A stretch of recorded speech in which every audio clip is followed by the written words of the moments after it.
Hey, good morning.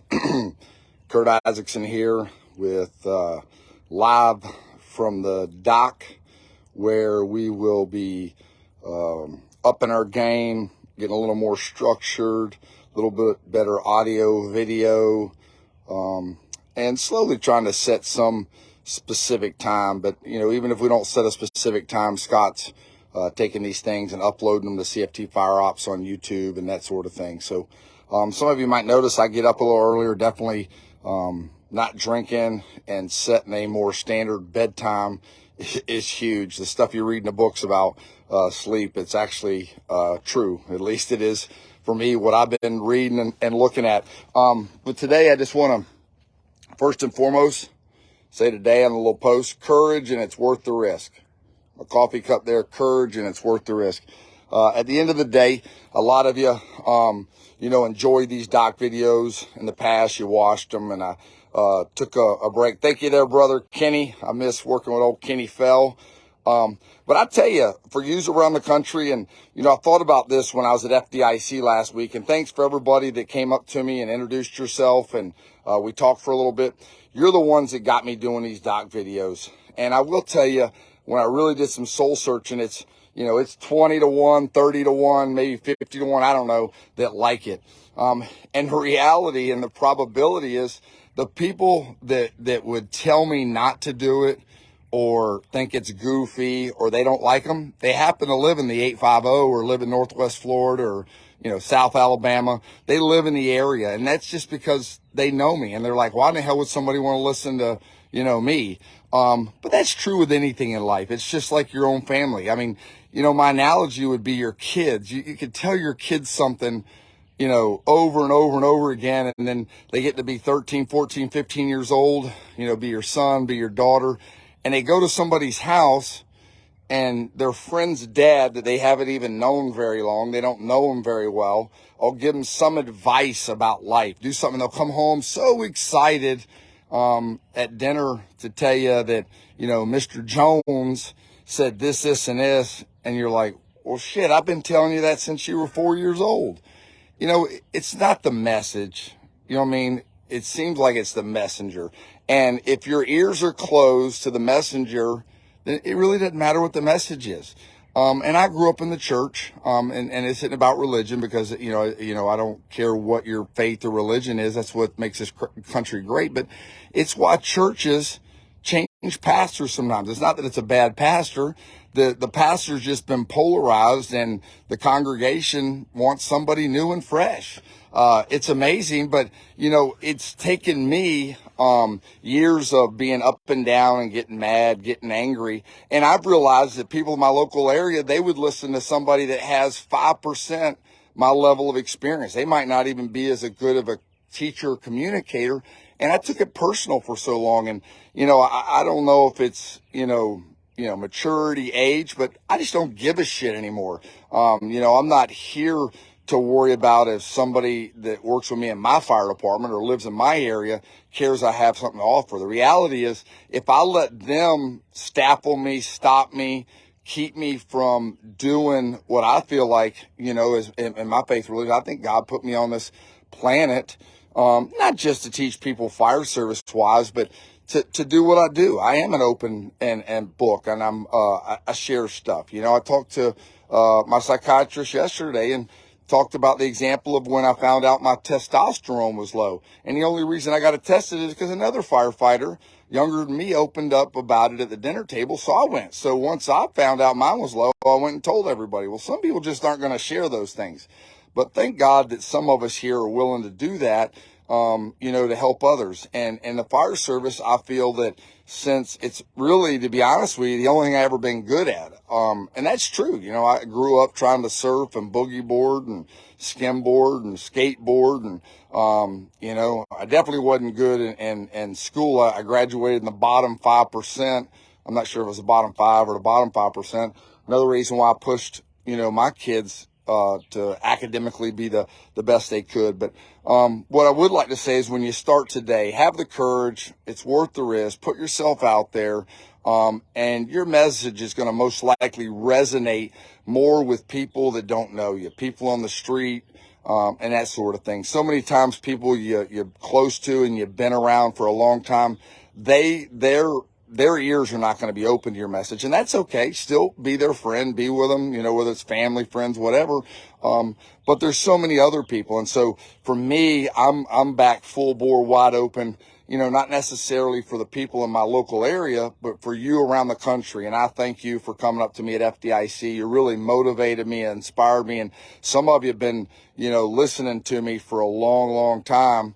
And, that's what I have to do. And those that, I talk to, I have gone through some years of ups and downs, and, definitely not drinking, has been a huge help. But, just the reality is just life maturity, and just finding that stable level ground. And a lot of things I was told at a younger age about, age will give you wisdom. There's a lot of truth to that. So, this message is for those that like it. If you don't like it, don't watch it. You know what I mean? And I feel sorry for you if you're worried about what I'm doing on my dock. You know what I mean? So, don't worry about that. But we talk about trailers, mobile homes, and manufactured homes. There is a difference. If you've seen some videos, I've been doing size up, and saying, on scenes, older style, single wide trailer, for a long time. And if I say older style trailer, that means that it's got old rotten floors or older style floors, probably not as thick. It's got wood paneling, higher, chance of a lightweight hollow core door, less of a void space in the ceiling area. It's going to have single pane, awning type windows that if they're not duct tape shut, they're going to provide a level of oxygen to the fuel load or fuel packages inside. And then, we have Hurricane Andrew was a big impact in Florida in 1992. That really changed the construction of a trailer, if you will, more to a mobile home, and or as we phased into a manufactured home. When we talk about a manufactured home, we're talking about a house that really is almost like a site-built house, but it's built in some large controlled warehouse. But you're talking about sheetrock, thermal pane windows, vacuum sealed. It's like an Arctic or Yeti cooler. And I can tell you, in the late 90s into the 2000s, I started getting fires in manufactured homes that ran out of oxygen. We didn't have a backdraft, didn't have a smoke explosion, but we would get called. You'd get there and a back bedroom or a laundry room, or, even a couple times, not very rare, but the kitchen area would have a fire that burned so fast that it hyperventilated. It sucked out all the oxygen, and a window never failed because it's a thermal pane, a double hung window, and it's like the cooler just ran out of oxygen, became oxygen limited. And you didn't see that happen, in the 90s or before really, in a trailer, because the fuel packages, obviously they burned a little slower. Therefore it allowed the window to fail because it was a single pane window, and it definitely became oxygen, efficient. It was plenty of fuel, heat, and oxygen all mixed, and you pulled up and you had fire out multiple windows. You had a trailer that was fully involved, or appeared to be fully involved. And that's what I was talking about this morning about getting to that back door. Nobody wants to know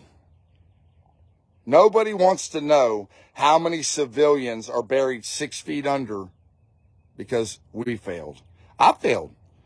This morning, right off the bat, it didn't even take me very long. I thought of 3 fires just like that right off the top of my bat that I went to, that I've been to, that I was dispatched to be one to make it a better outcome. And I'll tell you, to this day, I think the civilians would be alive if that fire were to happen this week in my fire department, and I wasn't even on duty. It has nothing to do with me, just based on training and sharing experiences and knowledge and that sort of thing. So, the number of civilians to be alive if the fire department absolutely rapidly knocked, bam, just right, whether it's a 50 foot or 2.5, whether it's, and I don't care if it's 1 3/4 inches, they just hit the fire, but simultaneously 1 or 2 or 3 went to that back door, popped it from that set of steps that might be rotten, might not be rotten, and they just check that back bedroom, check that hallway, check the bathroom without ever being more than a couple of feet from that back door, there'd be a civilians alive. You know, and if you want to leave it in the comment, you know, just like, absolutely, I know a fire. You know, you don't have to tell the details. It's out there. I'm telling you. And I think trailers, mobile homes, manufactured homes, and there's a difference, that if we get the fire service to understand when we pull up on those, no matter how fully involved it appears to be, you can definitely have a back bathroom compartmentalized, that back hallway. If it's a trailer and it rapidly vents, that hallway on the floor can be highly survivable. So what we got to do to get below 2000s is trailers is a number one, you know, it's one of the big topics that we got to get on in rural, suburban America. And there's trailers even in urban fire districts, is get in that back door simultaneous with that water application on a living room fire, a kitchen fire, that sort of thing. It's going to be more stable based on the width of that hallway and my experience, how fire travels. That front kitchen, dining room, living room area, you got, you know, the stoves, the cabinets, you got, you know, old, heavy, sofas. Sometimes they're the, sleeper kind, and you know how heavy one of those things are. So, excuse me. Those are key factors why, yeah, we want to, you know, like in the picture, it was a fire we had recently, is you definitely got to hit that fire from the front. Somebody's got to be applying water with some type of hose line, but we got to get a person in the back door. And when I go to a trailer fire, a manufactured fire, a mobile home fire, whether somebody's doing it or I'm doing it by myself, somebody's got to get a look in the back hallway. And if the steps are missing, pop the door, and that's the perfect height just to lay your head on the floor and look down the hallway and size it up. Does it got sheetrock walls, or does it have, you know, paneling walls? And I'd like to say, this video today is coming to you by Elkhart Brass, and you can see instructor. And if you're going to wear a shirt that says instructor, or you're going to call yourself an instructor, then you got to be a student. What this really ought to say is instructor, full-time student. Instructor, full-time student, and be more like Captain Bill Guston. But thanks to Elkhart Brass and their support all these years, and equipment and conferences, and just helping the fire service, you know, be better. But, you know, and I could talk about trailers, manufactured homes, and mobile homes. So just a real recap before we close out here and you get your day started. You got to get the back door when you go to a single wide, double wide, trailer, mobile home, manufactured home. You got to ask yourself on arrival, has it got single pane windows, or does it have thermal pane windows? Does it have paneling on the walls, or does it have sheetrock on the walls? Is it pre-Hurricane Andrew in Florida 1992, or is it post-Hurricane Andrew 1992? It is chilly here. I think it's about 68 degrees, brother. That's why I got my hood on, my jacket on. It's a little chilly out here today, but we're getting closer to warm weather. But those are just some basic things. And there's so many other things. You know, what kind of skirting does it have? Is it vinyl siding? Is it, you know, T111 plywood? Is it brick veneer? Because underneath a trailer, a mobile home, a manufactured home, that's the garage. Underneath the trailer, mobile home, manufactured home, that is the garage. That's where they might put a push mower, a weed eater, a blower, their gasoline, a barbecue grill, you know, you name it. Anything you can imagine could be underneath a trailer, manufactured home, or mobile home. And if a firefighter does fall through the floor, it's going to be in a bad situation, right up to their waist, where they can't really push off the ground to get out. And that's where you're going to want that second or third line to get water underneath that trailer, manufactured home, mobile home, to extinguish any type of growth, weeds, fuel packages that were trash put up under their junk, whatever it is, while firefighters are operating inside, to get doors off their hinges, to shore up around where they fell through the floor. Maybe you're bringing in some attic ladders, some folding ladders, 8 foot, 10 foot, you know, or scissor ladders, as some people like to call it. I'm fortunate. I got a lot of motivated firefighters on my job, and every rig pretty much has a VES ladder that's homemade, and absolutely, without debate, those ladders should be different lengths. Anyone, firefighter, officer, or an incompetent chief that thinks they need to be standardized and they all need to be the same length, they fail to lack experience. All the experience they have is the fire department they work for, and the fires they've been to. They failed to be a student below this instructor to see what's going on every day around the country. That's Lucas calling me. I got to go in and make his bagel because he's got an AP test this morning that's 4 hours long. So we got to wrap this up in about 60 seconds. But the diversity of the lengths of ladders based on their first due area. Is it trailer? Is it an off-grade home? Is it a foundation? Is it a split level? So when we go to a fire and you got 5 companies there, I'd like 5 different types of VES ladders of different lengths. Some have hooks on both sides. Some may be the width of a Dutch Town or a Fresno ladder. Some may be the widths, you know, of a 14-foot straight. Some may be made out of the base section of a 24, which is even wider, which would be great if you're working on a high window and you want to put a couple of them side by side to be able to do like a modified Brett Langevart from the early 90s in Denver. You're not on the second floor like him. You just got that high window and you need multiple firefighters to work side by side. So, you know, God bless you. It's worth the risk.